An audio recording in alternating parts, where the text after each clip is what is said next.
पर्यटकांचे आकर्षण असलेली नेरळ माथेरान मिनी ट्रेन सेवा येत्या 15 जून 2026 सोमवारपासून मान्सून सुट्टीवर जाणार आहे.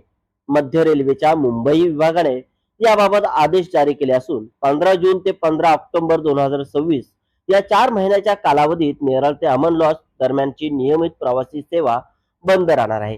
मात्र अमन लॉज ते माथेरान दरम्यानची शटल सेवा नेहमीप्रमाणे सुरू राहणार असल्याने पावसाळ्यातही पर्यटकांना माथेरानच्या निसर्ग सौंदर्याचा आनंद घेता येणार आहे.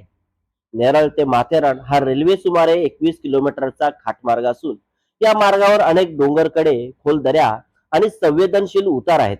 पावसाळ्यात मुसळधार पावसामुळे दरडी कोसळणे, झाडे पडणे किंवा रेल्वे मार्गावर माती वाहून येण्याचा धोका वाढतो. त्यामुळे प्रवाशांच्या सुरक्षेला प्राधान्य देत दरवर्षी मान्सून काळात ही सेवा तात्पुरती बंद ठेवली जाते. यंदा पावसाचे आगमन अपेक्षेपेक्षा उशिरा झाले असले तरी मध्य रेल्वेने नियमानुसार जून महिन्यापासून नेरळ माथेरान मिनी ट्रेन बंद ठेवण्याचा निर्णय कायम ठेवलाय. त्यामुळे सोमवारपासून नेरळ स्थानकातून माथेरानकडे जाणारी नियमित मिनी ट्रेन धावणार नाही. मात्र पर्यटकांची गैरसोय टाळण्यासाठी अमन लॉज ते माथेरान आणि माथेरान ते अमन लॉज दरम्यान शटल सेवा सुरू ठेवण्यात येणार आहे. या सेवेमुळे माथेरानमध्ये येणाऱ्या पर्यटकांना पावसाळ्यातील धुक्याने वेढलेले डोंगर, हिरवाईने नटलेले निसर्गरम्य वातावरण आणि विविध पर्यटन स्थळांचा आनंद घेता येणार आहे.